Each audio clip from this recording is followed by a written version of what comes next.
Guys, welcome along. Right then, today I'm going to do a grain to glass coconut shy PA. We've got, and basically I'm going to try and get through this as quick as I can, so I don't want like a 25-minute grain to glass. I literally want to go from here to here with, you know, hardly any time passing. Right then, so I've got 3.5 kilo of Marisota, 500 grams of crystal malt, 200 grams of flaked oats, 16 grams of Columbus, 25 grams of Cascade, 60 grams of Mosaic, and we're using the USO 5 Safe Ale yeast. Quite looking forward to this. Absolutely love coconut. Clearly absolutely love beer as well. From when I was a little kid, you know, I used to go into my nan and granddad's kitchen, and my nan used to do all the baking, and she'd have jars of cherries and desiccated coconut, and you know, I'd literally get a cherry out of one and dip it in the coconut in the other. Fantastic. Right then guys, let's get brewing. Cheers.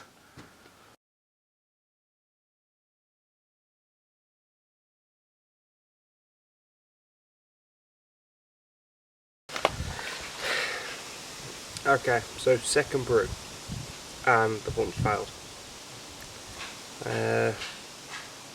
Currently on the user's Facebook group to try and get some advice. I've had blowing through it, I've had restarting it, trying to airlock it, etc, etc. Maybe I'm not destined for this. Man. Oh well. I can still brew it, I just can't recirculate it, so my efficiencies may be off. I can still get up to a boil, I can still do all my additions, I just can't circulate it. Or I can't cool it. So probably not as straightforward brew day as normal. Thanks to the Grainfather Facebook group, we managed to figure it out amongst ourselves. I think there's probably a bit of hop debris stuck in the pump, probably from the last brew, I'm not too sure. I did clean it all out, so maybe a bit's just got stuck in the pipe somewhere.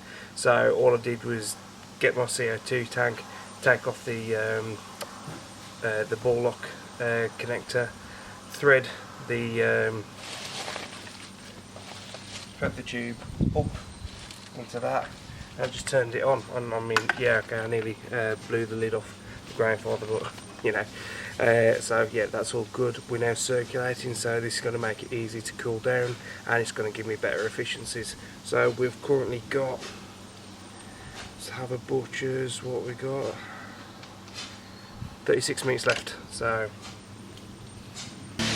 okay, so I've got some Mosaic, some Cascade, and some toasted coconut flakes. They are normal coconut flakes, but obviously I toasted them a bit earlier in the oven. So these are going to go in, then I'm going to get the immersion chiller set up, and then we'll get cooling.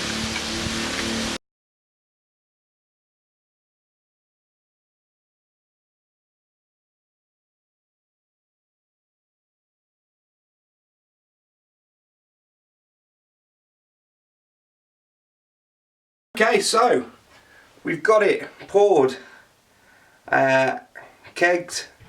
So this has been in the keg about 2, maybe 3 weeks now, and I was amazed. I mean, this is the first proper one that I've managed to cold crash, transfer, and keg, and like keep it really chill, because now I've got like a freezer to sort of try and keep it all chilled in.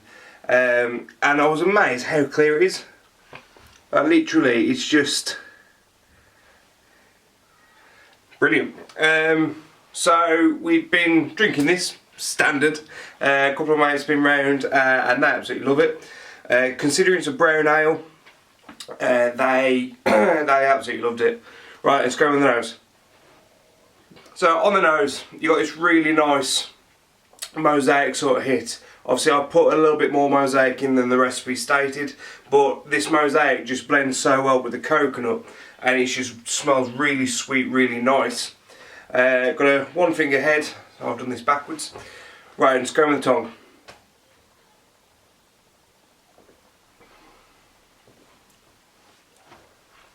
It's light, it's crisp, and you just get this really nice blend of coconut with like the hops, like the mosaic on the back of it, and it just works so well. I mean, the head retention is fantastic. It's well carbonated. I kept it about 6 psi for about a week. I didn't try and force carb it. I wanted it to do its thing. I didn't want to rush it, and I'm really glad I didn't rush it.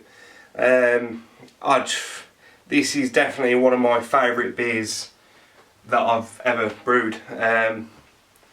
It's fantastic. I'd happily brew this and have it on a tap as a regular pour because it just works so well.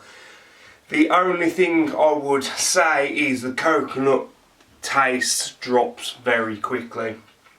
So when it was first poured, it was so coconut, it was lovely. You know, the other half loved it, my mates loved it, and then as I sort of drank it more and more, it's just sort of dropped, and then I thought maybe it's me because I'm used to the taste. So I poured my the other half another one, and she asked if it was the coconut beer, and I was like, well, yeah, can't you taste it? She went, well, I can, but not as nice as it was.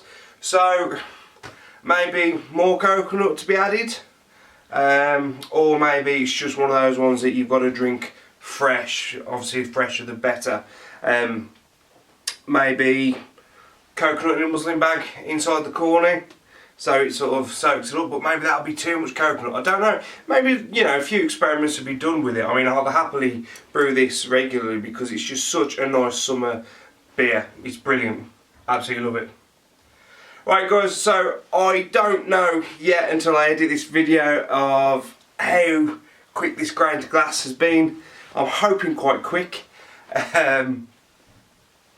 So if you've liked this, please click like, please click subscribe. If you do want to do the Coconut Shy IPA, there is a recipe kit at the Malt Miller. You just have to go buy your own coconut, which is no hardship. Could only find it at Sainsbury's. Asda didn't do it for some reason.